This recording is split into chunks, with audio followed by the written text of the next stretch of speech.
Meeting.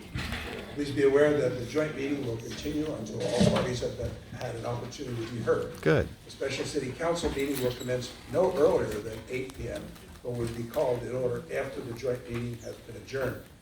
Please note that there is supplemental correspondence and additional information that has been made available after the posting of the agenda, and copies can be found at the table in the lobby. So with that, I'll turn it over to Steph. Mr. Mogadishu. Good evening, Honorable Mayor and City Council. Dominica Mogadishu with the City Manager's Office. The Torrance City Council and Social Services Commission held a joint meeting on October 15, 2019 as a response to City Council's request to host an information meeting to address the issue of increasing homelessness in the city. At that meeting, Commission updated the Council on efforts and accomplishments of the Commission toward the priorities and goals set forth in the Commission Work Plan, which was presented to City Council on November 22nd, 2016. These updates are summarized in the staff report before you. Commission liaisons followed the Commission's presentations with an update on City Department's efforts in addressing homelessness and staff training. The Torrance Police Department presented on the Community Lead Officer Detail, outreach and enforcement efforts, and the restrictions and limitations of ordinances and policies over the last few years, with the passing of AB 109, Prop 47, and the implications of the recent ruling of Martin versus City of Boise. Finally, Nancy Wilcox, co-chair of South Bay Coalition to End Homelessness, discussed the demographics and what homelessness looks like presently in the city of Torrance. Due to the significant amount of information presented at that joint commission meeting, City Council did not have enough time to discuss the presentation, receive public comment, and take action on the recommendations. And as such, we're continuing to tonight's meeting. Yeah, because they spent the whole time talking to themselves. Also provide some additional information for your consideration on Measure H, specifically to Spot 8, the Service Provider Area 8, in which we're found. In terms of the cities that have funding for the RFP process that they went through for your consideration as it relates to the recommendations before you tonight. And with that, we'll turn it over to Council and Commission for discussion and for action that the Council may wish to take on the 3 recommendations of the Council. Thank you. Thank you. I'll take some comments or questions from the council at this time. Are there any? See no one else. Okay. Any of the commissioners, do you have any questions or comments?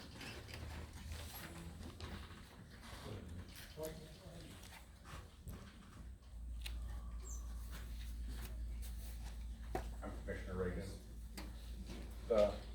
What I wanted to focus on is that we made the recommendation that we have a plan for homelessness done over the next 6 months. And I think I share Commissioner Matucci's concern that that's a bureaucratic response. And it's easy for a plan to be a rather global thing that goes on and on, planning sorts of things. I think for a plan to be useful, it has to be specific and strategic. I think for each item within the plan should include what the subpopulation of homeless people are we're trying to address, what the particular strategy we're trying to use is, what the particular partners we're trying to have are, and what the city investment or involvement is on the thing. And I think it'll be good for the city council to today respond to what particular, to give us direction if you do pass this recommendation, what direction our plan, what particular populations are you interested in, what particular strategies, what particular partnerships, and what particular city involvement. To give an example, a couple of quick examples that I think go with things I've heard the city council be interested in. There's been some talk about safe parking lots as a strategy.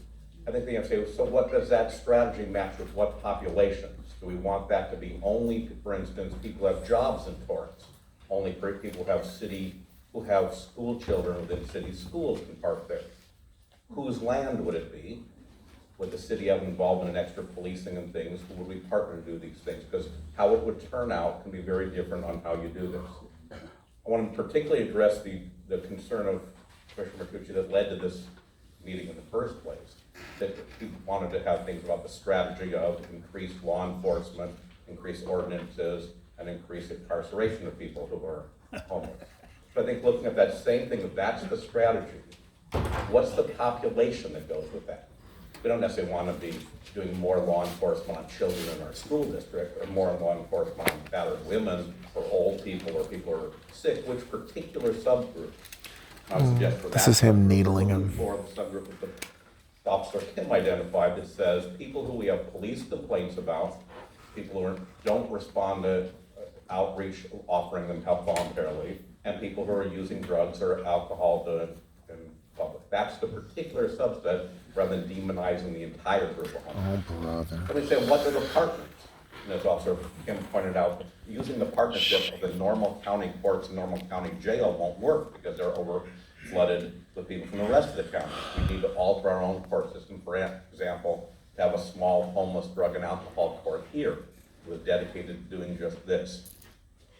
Then what would the city be willing to put in this? Perhaps a case manager to help divert people into housing, into jobs, into substance abuse, to track these various legal things, perhaps use bracelets that could keep track of people and identify people who are within this subgroup. Once again, though, it's not just come up with a plan that says we want less homeless people, and too many of the plans look like that. So I'd very much like to hear from you guys what particular subgroups, what particular strategies, what particular partners, and what particular city involvement, so it gives us direction as we go back, if we pass this for the next 6 months, says these are the things you want to actually have us flesh out specifically, so it doesn't look like the plans from these other cities that just are rather broad, or only do rapid rehousing and look at city, make a study of city lands to see where you could put a shelter. Thank you. Thank you, Mark. Any other commissioners? Jimmy Dow, also on the Social Services Commission. I appreciate Mark's comments on focusing in on the plan, which by the way is required for a lot of the county services to even participate in getting some of those. But I want to pull back and get more of a big picture. I'm reminded of something that was said when I had the opportunity to attend the House Finance Committee's hearing on homelessness back in, was that August, I believe, with Congresswoman Maxine Waters. And she had a variety of people from all kinds of different aspects of serving homelessness. And one of them said something that I thought really kind of embodies what the context of the conversation that we're having in terms of where we're at right now. And they said this: over the past year, we've housed more people than we've ever housed before. But it's like being in a boat and you're bailing water out of the boat. And over the past year, we've bailed more water out of the boat than we've ever bailed before. But there's a hole in the bottom of the boat. And the water is coming in faster than we can bail the water out. But the fact is, we literally housed more people in the past year than we've ever housed before. So that's one of the pieces to keep in mind in terms of the context of this conversation. Another thing, and I have something for everyone to look at, Rebecca, is a reminder of the county strategy E5, which is decriminalization policy. Strategy E5 was also adopted into the social services work plan. And part of what that work plan strategy talked about is how the decriminalization policy focuses on directing individuals to services, and that provides an alternative to arrest and incarceration.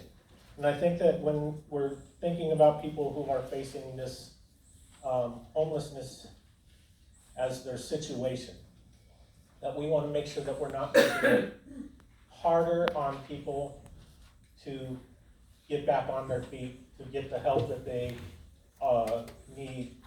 And we don't want to be doing things like towing away cars with people in them and so on. So we want to make sure that we're doing something that's not creating more of a problem.